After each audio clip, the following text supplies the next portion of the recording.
Professor Barrett here, video 4 of Lab 15. Now I'm going to create an actual recursion and show you what recursion means. So we have a special case for when it's disk 1 and all it's going to do is display the move.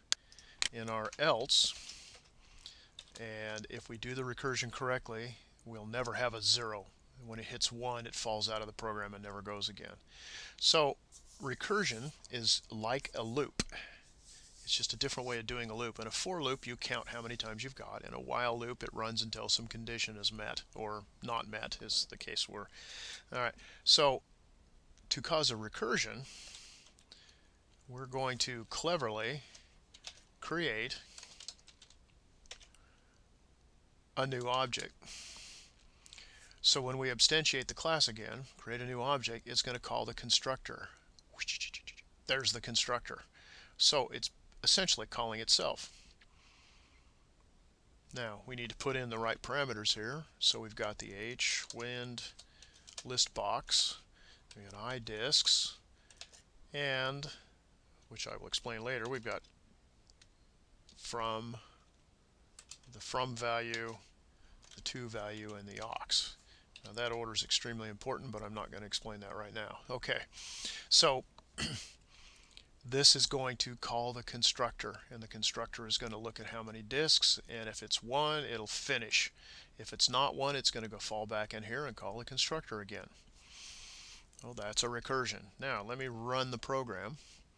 First of all, I'm going to put 1 disk to make sure I didn't break anything. That's good. That's still giving us good answer. Now if I put 2 disks in, I get a stack overflow. My program crashes.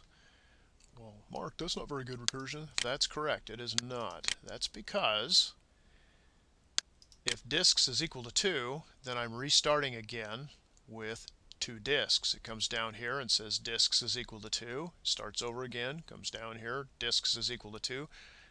That's the recursion form of an endless loop. Endless loop's not good. Certainly not in the middle of a program. So what I really want to do is I want to have some condition that will be met that will stop my recursion. And that condition is at some point disks is going to be equal to 1, and it prints the last one and falls out of the function. So if I subtract 1 from my disk values, now the first time I come in, disks is 2, so it skips this, goes down here and says do it again with disks minus 1.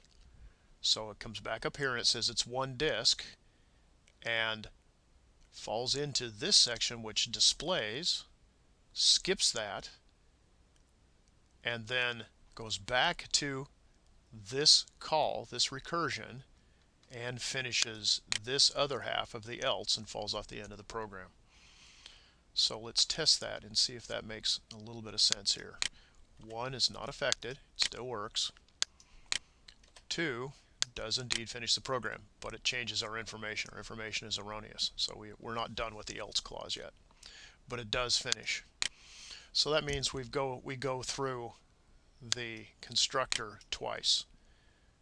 The first time, because it's got 2 disks, it's going to pop into here, hit the else, and it's going to jump back up to the top, call itself again, go through the 1, fall out of the 1, and when it falls out of the 1, the constructor returns back to this line, which then moves on to the next line and falls out.